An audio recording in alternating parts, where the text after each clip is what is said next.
Ma femme a exigé une ordonnance du tribunal pour ouvrir mon coffre-fort. Elle pensait que je cachais des millions. Je lui ai tendu la clé sans un mot. Ce qu'elle a trouvé n'était pas un trésor. La main de son avocat a commencé à trembler. Il l'a refermée brusquement. Ne touche à rien. Elle venait de déclencher sa propre chute. Je m'appelle Grant Armstrong. J'ai 45 ans. Et je pensais savoir ce que signifiait le mariage. Il s'est avéré que je n'étais qu'une cible de plus.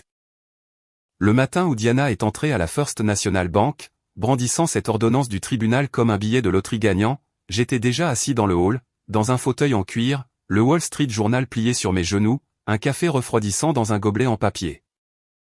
Je ne me cachais pas. Je voulais juste voir son visage quand elle penserait avoir enfin gagné. Elle a traversé ses portes vitrées comme un ouragan en talons aiguilles. Son avocat, Russell Turner, la suivait, sa mallette se balançant, ce sourire huileux plaqué sur son visage, le genre de type qui répétait probablement ses plaidoiries finales devant le miroir. Diana m'a repéré immédiatement. Ses yeux se sont rétrécis, mais ses lèvres se sont courbées en quelque chose qui aurait pu être un sourire si ce n'était pas si froid. Elle est allée directement au guichet du caissier, a posé l'ordonnance du tribunal et a parlé assez fort pour que tout le monde entende. Nous sommes ici pour le coffre-fort, a annoncé Diana. Accès autorisé par le tribunal. Coffre 917. Nous avons besoin qu'il soit ouvert immédiatement. La caissière, une jeune femme aux mains nerveuses, a jeté un coup d'œil au papier, puis à moi. Je me suis levé lentement, j'ai plié mon journal et j'ai sorti la petite clé en laiton de la poche de ma veste. Je me suis approché et l'ai remise à l'employé de banque sans un mot. Diana l'a arrachée de sa main avant même qu'il ne puisse finir d'acquiescer. Elle s'est tournée vers moi et, juste une seconde, nos regards se sont croisés. C'est tout à moi maintenant, Grant, a-t-elle dit, sa voix dégoulinant de triomphe. Tout ce que ton père t'a laissé. Chaque sou que tu cachais. Je n'ai pas réagi. Je n'ai pas tressailli. Je l'ai juste regardé avec le genre de calme que l'on n'acquiert pas du jour au lendemain. On le construit pièce par pièce en regardant quelqu'un que l'on aimait autrefois se transformer en étranger. Profite bien, ai-je dit simplement, comme si je lui offrais le dernier biscuit. Elle a tourné les talons et s'est dirigée vers l'entrée du coffre-fort. Russell l'a suivie, calculant déjà ses heures facturables dans sa tête. L'employé de banque les a conduits à travers la lourde porte d'acier qui s'est refermée derrière eux avec un bruit sourd. Je me suis rassis, j'ai pris mon café. Il était froid, mais je l'ai bu quand même. Je savais déjà ce qu'il y avait dans cette boîte. Ce que Diana ne savait pas pourrait remplir une bibliothèque, mais ce qu'il y avait dans cette boîte? Ce n'était qu'une table des matières. Quelques minutes passèrent, puis je l'entendis. Le grincement métallique du tiroir qui s'ouvre. Le silence. Puis non, pas le silence. La voix de Russell a percé le calme, net et paniqué. Ne touche à rien. Une pause, puis plus fort, presque frénétique. J'ai dit, ne touche absolument à rien. Les gens dans le hall ont tourné la tête. L'employé de banque est sorti le premier, le visage livide. Il est allé directement au bureau du directeur et a décroché le téléphone. Pas la police? Pas encore. Escalade interne. Russell a trébuché ensuite, agrippant sa mallette comme une bouée de sauvetage. Sa cravate était de travers. La sueur perlait à travers sa chemise. Cette confiance arrogante avec laquelle il était entré, disparut, remplacée par quelque chose que j'attendais depuis longtemps de voir. La peur. Diana est sortie en dernier. Pas de fierté, pas de jubilation, juste un visage pâle et des yeux écarquillés. Elle est passée devant moi sans regarder. Ses lèvres bougeaient dans un murmure que je n'ai pas pu entendre, mais je savais ce qu'elle pensait. Qu'est-ce que je viens d'ouvrir, bordel? Je n'ai pas répondu. Pas besoin. Parce que la boîte ne cachait pas un trésor. Elle cachait la vérité, et la vérité, une fois ouverte, ne rentre plus. J'ai pris une autre gorgée de café froid et j'ai attendu. Le vrai spectacle ne faisait que commencer. Il y a 2 ans, mon père est mort un mardi.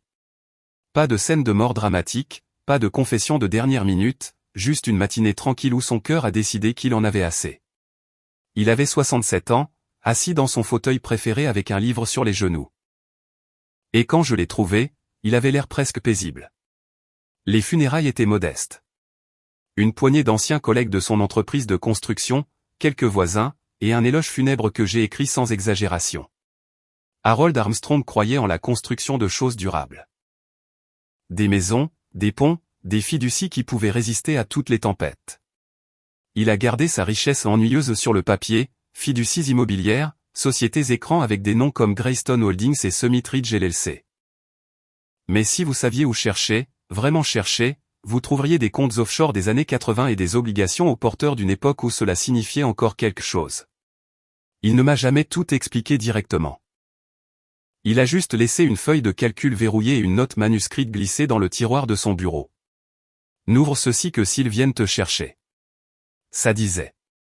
Je ne l'ai pas touché. Pas tout de suite. Diana ne s'en est pas souciée au début. Elle n'a même pas posé de questions sur la succession.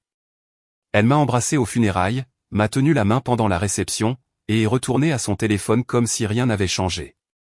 Pendant quelques semaines, la vie a continué. Je me suis occupé de l'homologation. Les avocats se sont occupés des papiers. Diana s'est occupée de ses tableaux Pinterest. Mais ensuite, les murmures ont commencé. Un cousin éloigné, ivre à la veillée, a marmonné quelque chose à propos de comptes aux îles Caïmans. L'un des anciens associés de mon père a envoyé une carte de condoléances qui mentionnait accidentellement le portefeuille indonésien.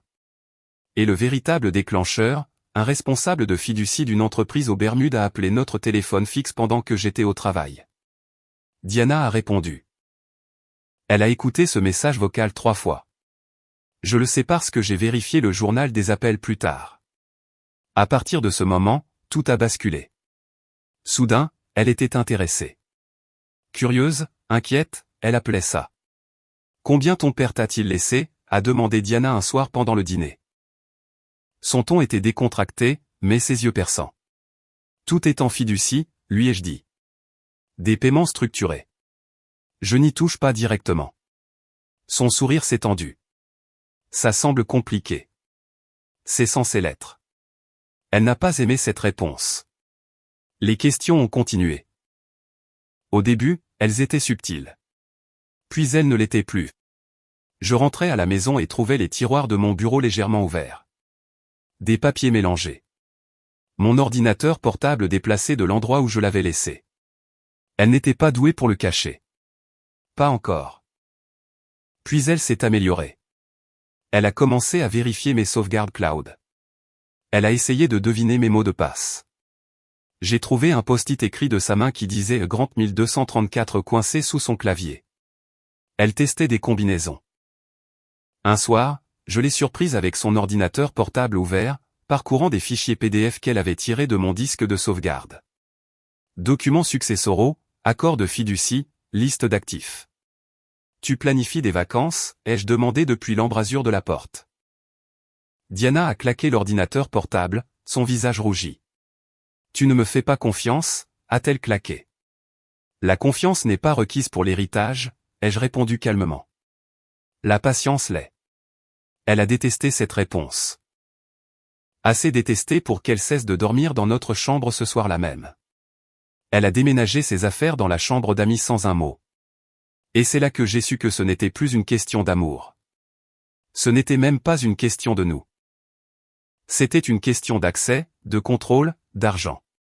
La note de mon père résonnait dans ma tête. S'ils viennent te chercher. Ils venaient.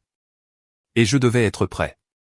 Alors, j'ai déverrouillé cette feuille de calcul. J'ai lu chaque ligne, étudié chaque clause, et j'ai commencé à construire quelque chose dont mon père aurait été fier. Pas une défense, un piège. Un piège dans lequel elle marcherait les yeux grands ouverts, pensant qu'elle m'avait enfin déjoué. Et quand il se refermerait sur elle, elle réaliserait trop tard que j'avais attendu tout ce temps. La première véritable faille dans le masque de Diana est apparue lors du dîner de Thanksgiving chez ma mère. Pas une rupture de sa façade, un lapsus. Le genre d'erreur que l'on commet quand on pense que tout le monde autour de soi est trop distrait pour le remarquer. Ma mère, Linda, s'était surpassée. Dinde, farce, 3 sortes de tartes, tout le tableau de Norman Rockwell. Diana était assise en face de moi, jouant l'épouse magnifique, souriant au bon moment, riant aux mauvaises blagues de mon oncle. Notre fils, Logan, 4 ans, était assis dans son siège rehausseur entre nous, piochant dans la purée de pommes de terre avec ses doigts. Tout semblait normal jusqu'à ce que Logan lève les yeux vers Diana et dise assez fort pour que toute la table entende, « Maman, quand Gareth vient-il encore ?» Il a dit qu'il m'apporterait une autre voiture jouet. La table est devenue silencieuse. Les fourchettes se sont figées en l'air. Le sourire de ma mère affaibli. Le visage de Diana est devenu blanc, puis rouge. « Logan, mon chéri, » a dit Diana rapidement, forçant un rire. « Tu veux dire Gary de la crèche ? C'est l'un des professeurs. » Mais Logan a secoué la tête, confus. « Non, maman. Gareth, celui qui nous a emmenés au parc. Tu as dit que c'est notre ami. » Je n'ai pas réagi. Je n'ai pas dit un mot. J'ai juste pris une gorgée d'eau et j'ai regardé Diana s'agiter. « C'est juste un ami de la salle de sport, » a-t-elle dit, regardant autour de la table avec un sourire fragile. Logan se confond parfois. Ma mère m'a jeté un coup d'œil, l'inquiétude scintillant dans ses yeux. Je lui ai fait un léger signe de tête. Pas maintenant. Plus tard, le dîner a continué, mais l'atmosphère avait changé. Après le dessert, pendant que Diana était dans la salle de bain, ma mère m'a pris à part dans la cuisine. « Grant » a-t-elle dit doucement, s'essuyant les mains sur un torchon. « Qui est Gareth ?»« Un problème que je suis en train de gérer », ai-je répondu. Elle a étudié mon visage comme seule une mère le peut. « Tu vas bien ?»« Oui. » Elle n'a pas insisté. Elle m'a juste serré l'épaule et est retournée emballer les restes. Mais je pouvais le voir dans ses yeux. Elle savait que quelque chose n'allait pas. Elle ne savait juste pas à quel point c'était profond. Cette nuit-là, après être rentré à la maison et que Logan dormait, je me suis assis dans mon bureau et j'ai ouvert un dossier que je construisais depuis des semaines. Photo, horodatage, numéro de plaque d'immatriculation. J'avais engagé un détective privé 3 mois plus tôt, juste après avoir trouvé le deuxième téléphone de Diana caché dans son sac de sport. Le genre de téléphone dont on n'a besoin que si l'on cache quelque chose. Le nom du détective était Cole Braddock, ancien flic, maintenant indépendant. Il ne posait pas de questions, ne jugeait pas, il livrait juste des faits, et les faits étaient accablants. Diana voyait Gareth Price depuis plus d'1 an, rendez-vous dans des cafés, long déjeuner dans des hôtels du centre-ville, après-midi passé dans son appartement pendant que Logan était à la crèche. Gareth avait 42 ans, travaillait dans l'immobilier commercial et avait une femme et 2 adolescents à la maison. Diana le savait, elle s'en fichait. Mais le pire, la partie qui me glaçait le sang, c'était l'enregistrement que Cole m'avait envoyé 2 semaines auparavant. Audio d'un microphone directionnel capturé alors que Diana et Gareth étaient assis dans sa voiture devant une épicerie. La voix de Diana était claire comme le jour. Il est prudent avec tout. Mot de passe, compte, tout. Mais il n'est pas prudent avec Logan. Si je joue bien le coup, le gamin est ma police d'assurance. Les tribunaux sont toujours du côté de la mère. Gareth a ri. Et s'il se bat, alors je m'assurerai que tout le monde sache quel genre de père il est vraiment, a répondu Diana. En colère, contrôlant, peut-être même dangereux. J'ai des gens qui me soutiendront.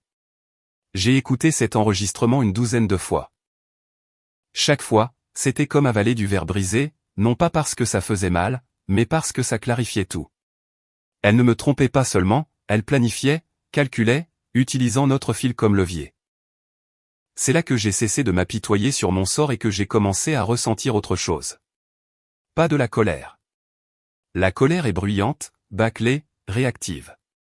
Ce que je ressentais était plus froid, plus délibéré. J'ai ouvert les fichiers cryptés de mon père. J'ai lu chaque ligne de son plan de secours. Celui qu'il avait construit au cas où quelqu'un essaierait de prendre ce qui ne lui appartenait pas. Et j'ai commencé à ajouter mes propres pièces au puzzle. Diana pensait qu'elle avait 3 coups d'avance. Mais elle ne savait pas que je la surveillais depuis des mois. Elle ne connaissait pas Cole. Elle ne connaissait pas les enregistrements, les photos, la piste papier que je construisais brique par brique. Elle pensait qu'elle chassait une fortune. Ce qu'elle ne réalisait pas, c'est qu'elle était déjà tombée dans le piège. Et quand il se refermerait, il n'y aurait aucune issue. 3 mois après Thanksgiving, j'ai pris la décision la plus difficile de ma vie. J'ai emmené Logan dans un laboratoire privé de l'autre côté de la ville et je leur ai demandé de faire un test de paternité. Non pas parce que je le voulais, mais parce que je devais savoir la vérité. L'attente fut brutale. 2 semaines à faire semblant que tout était normal pendant que mon esprit tournait autour de toutes les possibilités. Mais quand les résultats sont arrivés, scellés dans une simple enveloppe Kraft, je suis resté dans ma voiture pendant 20 minutes avant de pouvoir l'ouvrir. Le papier à l'intérieur était clinique, froid, définitif. Probabilité de paternité, 0%. Logan n'était pas le mien. Biologiquement, du moins, et le calendrier correspondait. 4 ans plus tôt, à peu près au moment où Logan aurait été conçu, Diana était partie pour un voyage d'une semaine entre filles à Scottsdale. Je m'en souvenais parce que j'étais resté à la maison, travaillant des heures supplémentaires sur un projet. Elle était revenue reposer et, 2 mois plus tard, m'avait annoncé qu'elle était enceinte. Je n'ai jamais douté. Pourquoi l'aurais-je fait? Nous étions mariés. Nous essayions. Et quand Logan est né, je l'ai tenu à l'hôpital et j'ai eu l'impression que ma vie s'était enfin mise en place. Maintenant, assis dans ma voiture avec ce papier à la main, j'ai senti quelque chose se briser en moi. Pas mon amour pour Logan, qui était inébranlable. Mais le dernier fil de loyauté que j'avais envers Diana s'est rompu net. Elle avait menti sur tout. Et elle avait utilisé mon fils, utilisé Logan comme une arme avant même sa naissance. Je suis rentré en silence.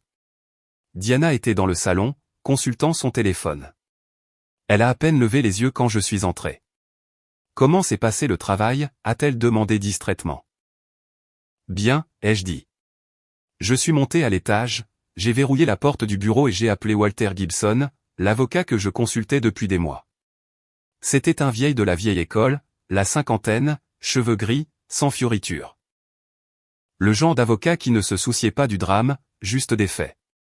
J'ai les résultats du test de paternité, lui ai-je dit. Et la voix de Walter était stable. Pas le mien. Silence à l'autre bout du fil. Alors ça change tout, Grant. Si tu n'es pas le père biologique, son levier au tribunal vient de s'évaporer. La garde, la pension alimentaire, la pension pour enfants, tout bascule. Je m'en fiche, ai-je dit. Logan est mon fils.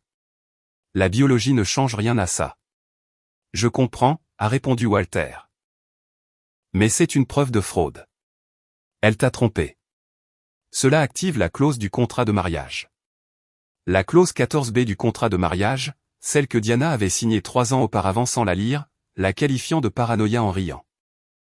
Elle stipulait clairement, en cas de fraude, de tromperie ou de manipulation par des voies légales, tous les biens matrimoniaux reviennent à la partie non fautive. Pas de partage, pas de négociation. Tout va à la personne qui n'a pas menti. Je pensais que c'était exagéré quand mon père a insisté pour que je l'inclue. Maintenant, cela ressemblait à une prophétie. Gardez les résultats du test scellé, a conseillé Walter. Ne lui dites pas que vous savez. Pas encore. Laissez-la déposer. Laissez-la présenter son dossier. Ensuite, nous l'enterrons avec la vérité. J'ai raccroché et je suis resté dans le noir pendant longtemps. En bas, j'entendais Diana rire à quelque chose à la télévision, probablement en train d'envoyer un SMS à Gareth, probablement en train de planifier son prochain coup. Elle n'avait aucune idée que le sol venait de s'effondrer sous ses pieds. Et quand elle s'en rendrait enfin compte, quand elle se tiendrait dans ce coffre-fort et verrait ce que j'avais construit, il serait déjà trop tard. Parce que je ne me battais pas seulement pour de l'argent ou de la fierté. Je me battais pour Logan, pour la vérité. Et j'avais appris des meilleurs. Mon père m'a appris que les structures les plus solides ne sont pas construites à la hâte. Elles sont construites en silence. Une pièce à la fois jusqu'à ce qu'elle soit inébranlable. Diana pensait qu'elle démantelait ma vie, mais tout ce qu'elle faisait vraiment, c'était me donner les plans de la sienne. 6 mois après avoir découvert les résultats du test de paternité, Diana a demandé le divorce. Son avocat, Russell Turner, est venu en force. Ils ont demandé des audiences d'urgence, exigé une divulgation financière complète et demandé au tribunal de m'obliger à ouvrir tous les comptes, tous les coffres-forts auxquels j'avais accès. La salle d'audience était stérile, lumière fluorescente, boiserie bon marché et air qui sentait le vieux café et l'anxiété. Diana était assise à la table du plaignant avec Russell, vêtue d'un costume bleu marine qui coûtait probablement plus que le loyer mensuel de la plupart des gens. Elle avait l'air confiante, victorieuse, même comme si elle avait déjà gagné. J'étais assis avec Walter Gibson à la table de la défense. Il était calme, feuilletant des documents avec la patience d'un homme qui avait fait cela 1000 fois. Russell s'est levé le premier, sa voix retentissante. Votre honneur, nous avons des raisons de croire que le défendeur a dissimulé des biens matrimoniaux dans diverses installations de stockage et coffres-forts. Nous demandons un accès ordonné par le tribunal à tous ces conteneurs, avec ou sans la coopération de M. Armstrong. Il a fait une pause pour les faits, comme s'il prononçait la plaidoirie finale d'un procès pour meurtre. Nous pensons que d'importants fonds d'héritage ont été délibérément cachés pour priver ma cliente de sa part légitime. La juge, une femme d'une 60aine d'années aux yeux vifs et sans patience pour le théâtre, a regardé par-dessus ses lunettes Russell. Et quelle preuve avez-vous de cette dissimulation? Russell a feuilleté des papiers. Nous avons le témoignage de Madame Armstrong concernant des conversations sur des comptes offshore de fiducie. Nous avons des preuves de la succession substantielle du père de Monsieur Armstrong, et nous avons des raisons de croire. Des raisons de croire ne sont pas des preuves, Monsieur Turner, a interrompu la juge. La mâchoire de Russell s'est serrée. Nous demandons une découverte, votre honneur. L'accès au dossier financier nous fournira les preuves dont nous avons besoin. La juge s'est tournée vers Walter. Monsieur Gibson. Walter s'est levé lentement comme un homme qui avait tout son temps. Pas d'objection, votre honneur. Le tribunal est resté silencieux. La tête de Diana a tourné vers Russell, la confusion flottant sur son visage. Russell lui-même a cligné des yeux, ne s'attendant clairement pas à cette réponse. Vous ne contestez pas la demande, a demandé la juge. Nous ne contestons rien, a dit Walter calmement. En fait, nous sommes prêts à aider. Mon client n'a rien à cacher. Cela aurait dû être le premier avertissement de Diana, mais je pouvais voir son visage. Elle pensait qu'elle avait gagné. Pensait que Walter venait de lui donner les clés du royaume. La juge a signé l'ordonnance. Accès accordé à toutes les installations de stockage et coffres-forts enregistrés au nom du défendeur. La requérante et son conseil seront informés de la logistique. Alors que nous nous levions pour partir, j'ai tendu la main dans la poche de ma veste et j'ai sorti une petite enveloppe. J'ai marché vers Russell et la lui ai remise. À l'intérieur, il y avait une clé, un bout de papier plié avec le nom de la banque et le numéro du coffre, et ma signature autorisant l'accès. Russell l'a regardé comme si je venais de lui donner un billet de loterie gagnant. Diana s'est penchée par-dessus son épaule, ses lèvres se recourbant en un sourire narquois. C'est ça, a-t-elle murmuré. Juste assez fort pour que je l'entende. C'est là que tu le cachais. Je n'ai pas répondu. Je l'ai juste regardé avec le même calme que j'avais construit pendant des mois. Russell s'est tourné vers moi, sa confiance revenant en force. Nous l'aurons ouvert d'ici lundi, a-t-il dit. Prenez votre temps, ai-je répondu. Assurez-vous juste d'apporter des gants. Il a ri. En fait, il a ri comme si j'avais fait une blague. Diana a levé les yeux au ciel et s'est détournée, ses talons claquant sur le carrelage alors qu'elle se dirigeait vers la sortie. Walter et moi sommes sortis par une porte latérale. Une fois dehors, il m'a jeté un coup d'œil. Tu es sûr de ça, a-t-il demandé. Positif? Il a hoché la tête. Alors voyons comment ça se passe. Je suis monté dans ma voiture et je suis resté là un instant, regardant Diana et Russell traverser le parking. Elle parlait avec animation, gesticulant de ses mains, probablement déjà en train de dépenser de l'argent dans sa tête, déjà en train de planifier ce qu'elle ferait avec la moitié de tout, mais elle ne savait pas ce qu'il y avait dans cette boîte.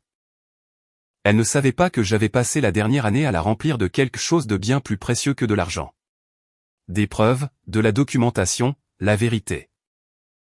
Et quand elle l'ouvrirait, quand elle verrait ce que j'avais construit, l'expression sur son visage vaudrait chaque nuit blanche que j'avais passée pour en arriver là. Lundi matin, First National Bank. 10h30. Je suis arrivé tôt, comme avant, et je me suis assis dans le même fauteuil en cuir dans le hall avec un journal que je ne lisais pas. J'attendais, je regardais. Diana est arrivée 15 minutes plus tard avec Russell et une autre femme que je ne reconnaissais pas. Elle avait l'air officielle, probablement une experte comptable judiciaire ou une parajuriste. Diana était à nouveau habillée pour la victoire. Sac à main de designer, lunettes de soleil poussées sur sa tête. La même expression suffisante que j'avais observée pendant des mois. Elle m'a vu et s'est arrêtée net. Juste une seconde, quelque chose a vacillé dans ses yeux.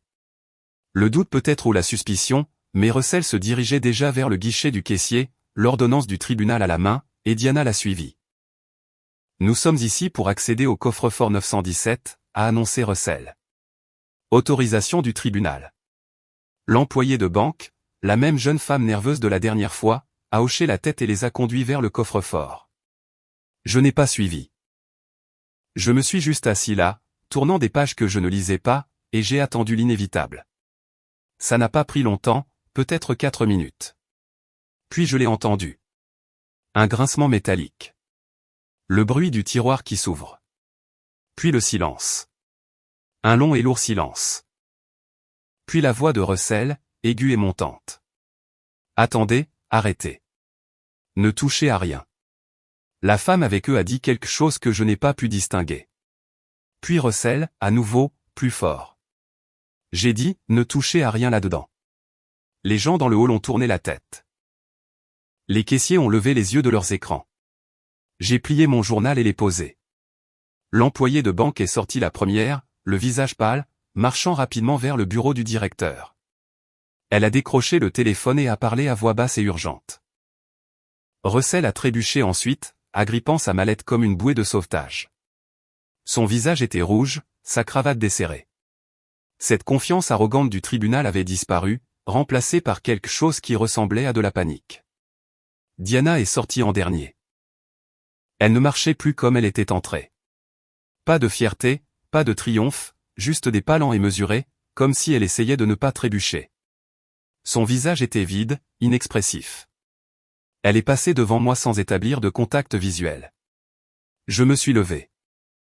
Vous avez trouvé ce que vous cherchiez, ai-je demandé doucement. Elle s'est arrêtée, s'est retournée, m'a regardé avec quelque chose que je n'avais jamais vu dans ses yeux auparavant. Pas de la colère, pas de la haine, de la peur. Que as-tu fait, a-t-elle murmuré. J'ai documenté, ai-je dit simplement. Russell était à côté d'elle maintenant, la tirant vers la sortie. Nous devons partir maintenant. Mais Diana ne bougeait pas. Elle était figée, me regardant comme si j'étais un étranger. Il y a des photos, a-t-elle dit, la voix brisée. Des vidéos, des relevés bancaires. Comment as-tu? Tu pensais que je ne remarquais rien, ai-je dit, ma voix calme. Tu pensais que j'étais trop occupé, trop confiant, trop stupide pour voir ce qui se passait juste devant moi. Mais j'ai tout vu, Diana. Chaque mensonge, chaque réunion, chaque dollar que tu pensais avoir caché. C'est de l'entrappe, a claqué Russell, se plaçant entre nous. Ça ne tiendra pas. C'est de la documentation, ai-je répondu. Et tout est légal, horodaté, notarié, admissible. Le visage de Diana est passé de pâle à cendre. Le fond, a-t-elle murmuré. Tu es au courant du fond. J'ai hoché la tête.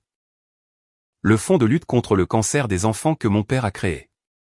Celui où tu as volé 120 000 $? Oui, je suis au courant aussi.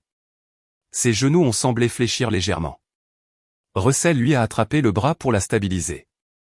Il y a plus dans cette boîte, ai-je continué. Des dossiers médicaux montrant que tu as menti sur le fait d'avoir un cancer pour collecter des dons. Des reçus montrant que tu as dépensé 85 000 $ en chirurgie esthétique pour Garrett. Des virements bancaires à ta sœur Brenda sous de faux noms. Et mon préféré personnel. Une vidéo de toi disant à Garrett que Logan est ta police d'assurance. Tu mens, a-t-elle dit. Mais sa voix n'avait aucune force. J'ai des horodatages, Diana, des données GPS, des relevés téléphoniques, et un enregistrement de toi disant, et je cite, je l'ai épousé pour l'argent.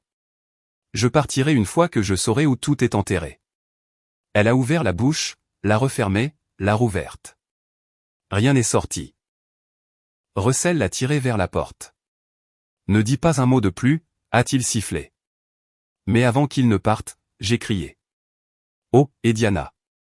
Il y a une dernière chose dans cette boîte. Elle s'est arrêtée.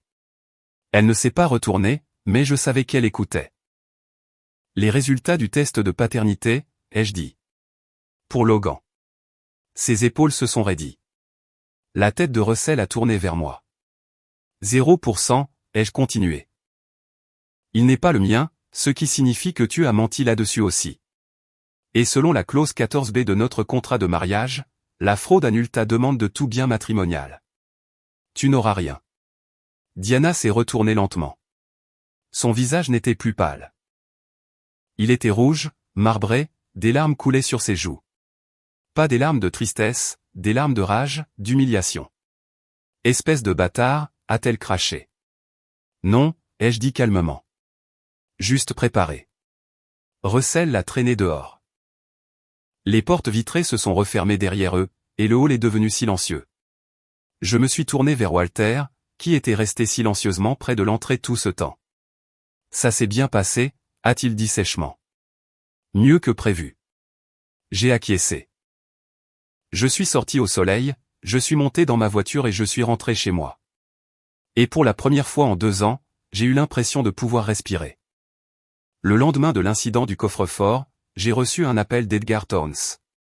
Il avait 61 ans, ancien procureur fédéral, maintenant consultant privé spécialisé dans la criminalité en col blanc et la fraude d'entreprise. Je l'avais retenu 6 mois plus tôt, payant discrètement ses honoraires via l'un des anciens comptes fiduciaires de mon père dont Diana ignorait l'existence. Grant, sa voix était mesurée, professionnelle. J'ai examiné les documents du coffre-fort. Nous devons nous rencontrer. Nous nous sommes rencontrés à son bureau en centre-ville. Pas de réceptionniste, pas de salle d'attente, juste une suite privée avec des fenêtres du sol au plafond donnant sur la ville. Edgar était assis derrière un bureau en acajou, ses lunettes de lecture posées sur son nez, un épais dossier ouvert devant lui.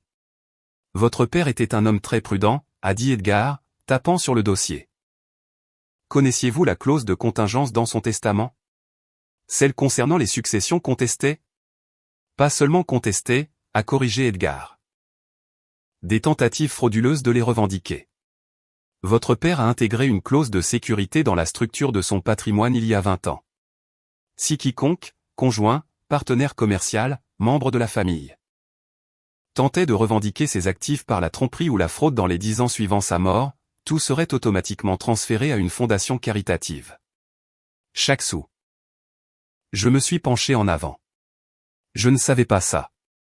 La plupart des gens ne lisent pas les petits caractères, a répondu Edgar. Mais votre père était explicite. Il a vu trop de successions déchirées par la cupidité.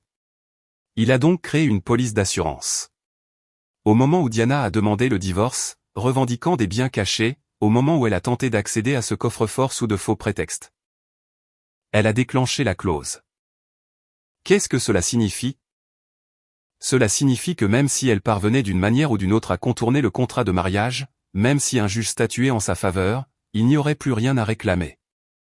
L'intégralité du patrimoine de votre père, chaque fiducie, chaque compte offshore, chaque propriété se dissoudrait dans la fondation dans les 30 jours. Je me suis assis, réfléchissant. Mon père avait construit un piège si complet, si hermétique, que Diana avait marché vers sa propre destruction dès l'instant où elle avait commencé à creuser. Mais il y a plus, a poursuivi Edgar. Il a sorti un autre document. La plainte à l'IRS. Mon estomac s'est noué. Qu'en est-il?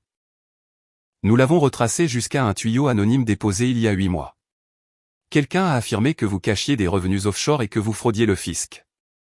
Cela vous a coûté 75 000 $ en frais juridiques et un audit complet qui n'a rien trouvé d'anormal. Diana, ai-je dit doucement. Presque certainement, a confirmé Edgar. Le tuyau a été déposé à partir d'une adresse IP qui correspond à votre réseau domestique. Nous avons des horodatages et le langage de la plainte correspond à des phrases que Diana a utilisées dans ses conversations enregistrées. Pouvons-nous le prouver? Nous pouvons prouver suffisamment, a dit Edgar. Déposer une fausse plainte à l'IRS est un crime fédéral. Ajoutez à cela la fraude caritative, le faux diagnostic de cancer, le détournement de fonds du Children's Fund. Diana n'est plus seulement confrontée à un divorce. Elle est confrontée à des accusations criminelles. Je me suis levé, j'ai marché jusqu'à la fenêtre et j'ai regardé la ligne d'horizon. Une partie de moi se sentait justifiée. Une autre partie se sentait juste fatiguée. Que se passe-t-il maintenant, ai-je demandé. Maintenant, nous présentons tout au bureau du procureur de district, a dit Edgar. La fraude contre la charité seule suffit pour plusieurs chefs d'accusation de crime. Ajoutez-y la plainte à l'IRS, les fausses allégations médicales pour gains financiers, et nous avons un dossier solide. Elle sera probablement inculpée dans un mois. Et Logan? L'expression d'Edgar s'est adoucie. Le tribunal vous accordera la pleine garde. Compte tenu des résultats de la paternité et de son exposition criminelle, aucun juge ne se rangera de son côté. Vous devrez décider si vous voulez engager des procédures d'adoption, mais légalement, vous serez le tuteur principal de Logan. J'ai hoché la tête lentement. Faites-le. Déposez tout. Edgar a refermé le dossier. Votre père serait fier, Grant. Il a construit tout cela pour vous protéger. Et vous l'avez utilisé exactement comme il l'entendait. J'ai quitté son bureau et je suis rentré chez moi en silence. Quand je suis entré, Logan était assis sur le sol du salon, construisant une tour de blocs. Il a levé les yeux et a souri. Papa, regarde comme c'est haut. Je me suis agenouillé à côté de lui. Je l'ai aidé à placer un autre bloc au sommet. C'est vraiment haut, mon pote. On peut aller au parc, a-t-il demandé. Oui, ai-je dit. Nous pouvons aller au parc. Parce que quoi qu'il arrive avec Diana, quoi qu'il arrive ensuite, Logan était à moi. Non pas à cause de la biologie, mais à cause du choix. Et je passerai le reste de ma vie à m'assurer qu'il le savait. 3 semaines après l'ouverture du coffre, Diana a fait son dernier coup désespéré. J'aurais dû le voir venir, mais même moi, j'ai sous-estimé jusqu'où elle irait. C'était un samedi après-midi. J'avais emmené Logan au parc Riverside, l'un de ces vastes espaces verts avec des aires de jeu, des pistes cyclables et des familles partout. Logan était sur les balançoires, riant chaque fois que je le poussais plus haut. C'est à ce moment-là que Garrett Price est apparu. Il a traversé l'herbe comme s'il était à sa place, les mains dans les poches, des lunettes de soleil sur le nez. Il s'est arrêté à environ 6 mètres, nous regardant. Je l'ai vu immédiatement, je l'ai reconnu sur les photos de surveillance que Cole avait prises des mois auparavant. Grand, début quarantaine, le genre de gars qui pensait probablement qu'il était intimidant. J'ai arrêté de pousser la balançoire de Logan et me suis tourné vers lui. « Je peux vous aider ?» ai-je appelé. Garrett a souri, enlevant ses lunettes de soleil. « Vous devez être Grant, et vous devez être le gars qui couche avec ma femme. » La balançoire de Logan a ralenti. Il a regardé entre nous, confus. J'ai gardé ma voix calme, stable. Je n'allais pas donner à Garrett ce qu'il voulait. « Je suis juste ici pour parler », a dit Garrett, s'approchant. D'homme à homme alors, parlons. Il s'est arrêté à environ 3 mètres, assez près pour être conflictuel, assez loin pour se prétendre innocent si quelqu'un regardait, et quelqu'un regardait. J'ai repéré la voiture de Diana garée de l'autre côté de la rue. Elle était assise au volant. Téléphone pointé sur nous. Enregistrement. Ce n'était pas une conversation. C'était un piège. Diana m'a parlé du coffre, a dit Garrett. C'est plutôt dingue, mec. La piéger comme ça. La piéger impliquerait que j'ai planté des preuves, ai-je répondu. Je n'ai rien planté. J'ai juste documenté ce qu'elle a fait. Vous lui ruinez la vie. Elle a ruiné sa propre vie. J'ai juste arrêté de faire semblant de ne pas remarquer. Garrett a fait un pas de plus. Sa mâchoire était serrée, ses mains crispées. Il essayait de me provoquer. Il voulait que je frappe le premier. Qu'il puisse filmer. Prouver que j'étais dangereux, instable, inapte à avoir la garde de Logan. Tu te crois si intelligent, a dit Garrett, sa voix montant, à te cacher derrière des avocats et des combines légales. Mais tu n'es qu'un lâche. Je n'ai pas bougé, je n'ai pas réagi, je l'ai juste regardé avec le même calme que j'avais construit pendant 2 ans. Si tu essaies de me pousser à te frapper, ai-je dit doucement. Ça ne marchera pas. Le visage de Garrett a rougi. Il s'est rapproché, maintenant à portée de bras. Quel genre d'homme laisse un autre homme prendre sa femme et ne se bat même pas? Le genre qui n'a pas besoin de violence pour gagner, ai-je répondu. Logan avait complètement arrêté de se balancer maintenant. Il regardait, les yeux écarquillés. Je pouvais voir la peur commencer à s'insinuer dans son expression. Cela a décidé. Logan, ai-je dit calmement, sans quitter Garrett des yeux. Va sur le banc là-bas et attends-moi. Logan n'a pas bougé. Sa lèvre tremblait. C'est bon, mon pote, ai-je dit doucement. Vas-y. J'arrive tout de suite. Logan est descendu de la balançoire et a marché lentement vers le banc, regardant en arrière à chaque pas. Une fois qu'il était assez loin, j'ai tourné toute mon attention vers Gareth. Voici ce qui va se passer, ai-je dit doucement. Tu vas partir. Tu vas monter dans ta voiture, rentrer chez toi, et ne plus jamais t'approcher de moi ou de mon fils. Parce que si tu ne le fais pas, je m'assurerai que chaque message texte, chaque photo, chaque reçu d'hôtel sera soumis comme preuve dans le procès pénal de Diana. Et quand ils l'inculperont de fraude, de complot et de détournement de fonds, ils commenceront à s'intéresser à toi aussi. Complicité de complot en vue de commettre une fraude. Tu penses que ta femme et tes enfants apprécieront ça? Le visage de Gareth est passé du rouge au pâle en quelques secondes. C'est ce que je pensais, ai-je dit. Maintenant, pars. Il est resté là un instant, figé, puis s'est retourné et a traversé l'herbe jusqu'à sa voiture. Il n'a pas regardé en arrière. Je me suis dirigé vers Logan, je me suis assis à côté de lui sur le banc. Il m'a regardé avec ses grands yeux inquiets. Qui était-ce, papa? Personne d'important, ai-je dit. Juste quelqu'un qui a fait un mauvais choix. Tu vas bien? Je l'ai serré dans mes bras. Je vais bien, mon pote. Je vais toujours bien. Nous sommes restés au parc pendant 1 heure de plus, avons joué sur les toboggans, avons lancé un ballon de football, avons acheté de la crème glacée au camion près de l'entrée, et tout le temps, je savais que Diana était quelque part en train de regarder. Réalisant que son dernier coup avait échoué. Parce que je n'étais pas l'homme qu'elle pensait que j'étais. Je n'étais pas faible. Je n'étais pas négligent. Et je n'allais certainement pas la laisser détruire ce qui comptait le plus. Les accusations sont tombées 4 semaines après l'ouverture du coffre. Fraude fédérale, vol à une organisation caritative, dépôt de fausses plaintes auprès de l'IRS, complot en vue de commettre une fraude par virement bancaire. Diana a été arrêtée un mardi matin chez sa sœur Brenda, où elle logeait depuis que j'avais changé les serrures de notre maison. Les informations locales ont immédiatement repris l'affaire. La femme d'un ancien dirigeant du bâtiment accusé dans une affaire de fraude caritative. Ils n'ont pas utilisé son nom dans le titre, mais tout le monde savait.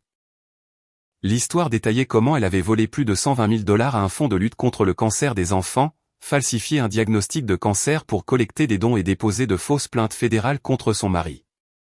Mon téléphone a explosé d'appels. Des amis à qui je n'avais pas parlé depuis des années. Des collègues de travail. Même mon oncle Bill, qui n'appelait jamais personne, a laissé un message vocal disant « J'ai toujours su qu'il y avait quelque chose d'étrange chez elle ». Mais l'appel qui comptait est venu des parents de Diana, Richard et Patricia Fletcher. Je les avais rencontrés peut-être une 12aine de fois au fil des ans. Ils avaient toujours été froids envers moi, comme si je n'étais pas assez bien pour leur fille. Maintenant, Richard était au téléphone, sa voix nette et en colère. « Grant, nous devons parler des frais juridiques de Diana », a-t-il dit sans préambule. « Qu'en est-il » ai-je demandé. « Elle a besoin d'une bonne défense. Nous vous demandons de contribuer. C'est la bonne chose à faire. » Je suis resté silencieux un instant, traitant l'audace. « Vous voulez que je contribue à payer sa défense?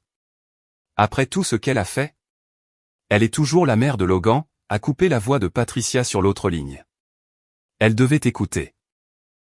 Vous lui devez de vous assurer qu'elle a une représentation adéquate. Logan n'est pas son fils biologique, ai-je dit d'un ton monocorde. Le test de paternité a prouvé qu'elle a menti là-dessus aussi. Silence à l'autre bout.